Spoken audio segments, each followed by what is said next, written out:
નમસ્કાર, આપ જોઈ રહ્યા છો નેશન પ્લસ ન્યૂઝ. હું છું આપની સાથે હિરલ પંડ્યા. વડોદરા શહેરમાં અંદાજે 3 લાખથી વધુ ગેસ ગ્રાહકો માટે મોંઘવારીના માઠા સમાચાર સામે આવ્યા છે. વડોદરા ગેસ લિમિટેડ દ્વારા પાઇપલાઇન ગેસ અને વાહનોમાં વપરાતા સીએનજીના ભાવમાં ધરખમ વધારો કરવામાં આવ્યો છે.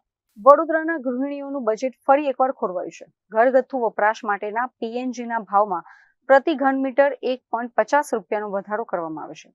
આ વધારા સાથે હવે નવો દર 51.74 રૂપિયા પ્રતિ ઘન મીટર પહોંચી ગયો છે. માત્ર રસોડું જ નહીં, મુસાફરી પણ મોંઘી બની છે.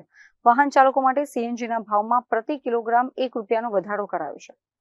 આ સાથે જ વડોદરામાં સીએનજીનો નવો ભાવ 83.95 રૂપિયા પ્રતિ કિલો થઈ ગયો છે. આશ્ચર્યજનક વાત એ છે કે કંપનીએ આ ભાવ વધારા અંગે કોઈ સત્તાવાર જાહેરાત કરી નથી. ગ્રાહકોને આ વધારાની જાણ ત્યારે થઈ જ્યારે અપડેટ કરેલા દર કંપનીની વેબસાઇટ પર જોવા મળ્યા હતા. 5 મહિનામાં બીજી વાર થયેલા આ વધારાથી ગ્રાહકોમાં રોષ જોવા મળી રહ્યો છે. ઈંધણના ભાવમાં આ વધારો આંતરરાષ્ટ્રીય સ્તરે ચાલતા ભૌગોલિક રાજકીય તણાવને આભારી માનવામાં આવે છે. અમેરિકા, ઇઝરાયલ અને ઈરાન વચ્ચે વધતા તણાવને કારણે વૈશ્વિક ગેસ બજારોમાં અસ્થિરતા સર્જાઈ છે. કુદરતી ગેસ મેળવવાના ખર્ચમાં વધારો થતા ગેસ વિતરણ કંપનીઓએ આ બોજ ગ્રાહકો પર નાખ્યો છે.